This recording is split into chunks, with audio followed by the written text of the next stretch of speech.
Welcome to recipes in my way. இன்றைக்கி நம்ம அருமையான சுவையில் காரசாரமான சிக்கன் குழம்பு தான் செய்ய போகிறோம். சாதம், சப்பாத்தி, பரோட்டா, இட்லி, தோசை எல்லாத்துக்கும் தகுந்த மாதிரி 1 கிலோ அளவில் இதை எப்படி செய்கிறது, இதுக்கு தேவையான பொருட்கள் என்ன பார்க்கலாம் வாங்க. பேனில் 2 டீஸ்பூன் எண்ணெய் ஊற்றிக்கலாம். 7 வரமிளகாய் எடுத்திருக்கேன். சின்னதாக இருந்தால் ஒரு 8, 9 போட்டுக்கோங்க. சின்னதாக 3 துண்டு பட்டை, 3 கிராம்பு, 2 ஏலக்காயை சேர்த்து ஒரு 30 செகண்ட் வறுத்துக்கலாம். இந்த அளவுக்கு போது 1 கப் அளவுக்கு சின்ன வெங்காயம். வெங்காயத்தோட அளவு 150 கிராம். இதை லேசாக செவக்கிற அளவுக்கு வதக்கிடலாம். இப்போ இதில் 5 பல் பூண்டு, 1 இன்ச் அளவுக்கு 2 துண்டு இஞ்சியை நறுக்கி வச்சுருக்கேன். இதையும் போட்டுக்கலாம். ஒரு கொத்து கருவேப்பிலை. மறுபடியும் 1 நிமிஷம் நல்லா வதக்கிடலாம்.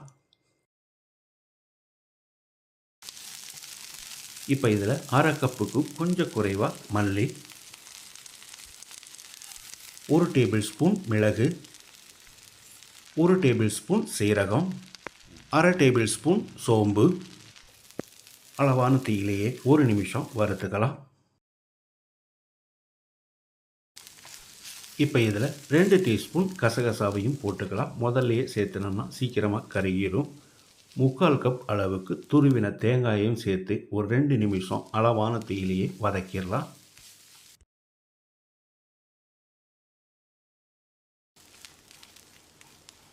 கடைசியாக மீடியம் சைஸில் 2 தக்காளியை நறுக்கி வச்சுருக்கேன். இதையும் போட்டு தக்காளி லேசாக மசிகிற அளவுக்கு வதக்கிடலாம். இந்த தக்காளி வதங்கிறதுக்கு 2 நிமிஷம் பிடிக்கும்.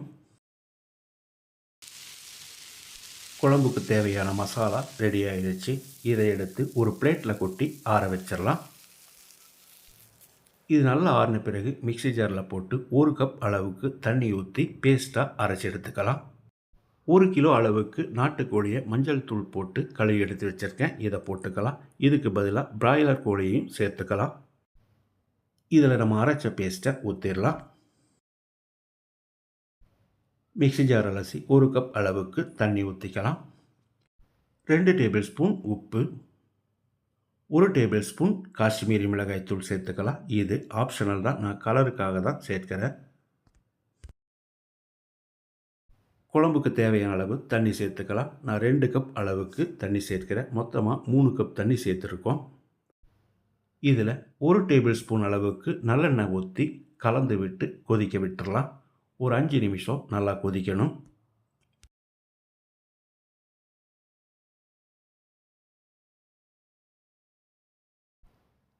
இந்த மாதிரி கொதித்து வந்த பிறகு குக்கரை மூடி விசில் போட்டுடலாம். நாட்டுக்கோழிங்கிறதால ஒரு விசில் ஹைலையும் 3 விசில் ஸ்லோவிலையும் விட்டாலே நல்லா வெந்துடும். பிராய்லர் கோழியாக இருந்தால் 1 விசில் ஹைலையும் 1 விசில் ஸ்லோவிலையும் விட்டாலே போதும். 4 விசில் வந்து ப்ரெஷர் அடங்கிடுச்சு. இப்போ திறந்துடலாம்.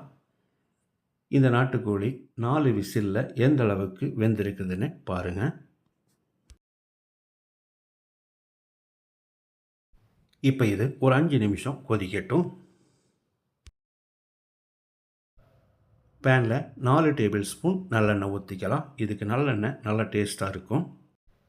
சின்னதாக 2 துண்டு பட்டை, 2 ஏலக்காய், 3 கிராம்பு, 1/2 டீஸ்பூன் சோம்பு, 2 கொத்து கருவேப்பிலை, 3 வரமிளகாய், 1 கை அளவுக்கு நறுக்கின சின்ன வெங்காயம். வெங்காயம் செவக்கிற அளவுக்கு வதங்கட்டும்.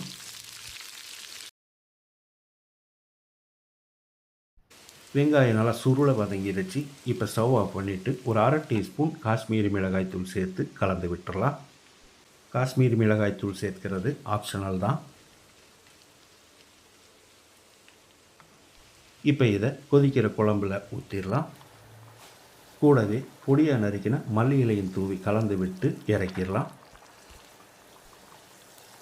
இந்த குழம்போட ருசிக்கு இன்னும் கொஞ்சம் சாப்பிட்லாமான்னு தோணும். அந்த அளவுக்கு இதனோட டேஸ்ட் இருக்கும். அருமையான சுவையில் காரசாரமாக நான் செஞ்சுருக்கிற இந்த நாட்டுக்கோழி குழம்பு சாதம், சப்பாத்தி, பரோட்டா, இட்லி, தோசை எல்லாத்துக்குமே ரொம்ப பிரமாதமாக இருக்கும். இதே மாதிரி இதே அளவுகளோடு நீங்கள் செய்து பாருங்கள். இந்த வீடியோ பிடிச்சிருந்தா லைக் பண்ணுங்கள், கமெண்ட் பண்ணுங்கள், ஷேர் பண்ணுங்கள். சப்ஸ்கிரைப் பண்ணாதவங்க சப்ஸ்கிரைப் பண்ணுங்கள். மறக்காமல் பெல் பட்டனை கிளிக் பண்ணுங்கள்.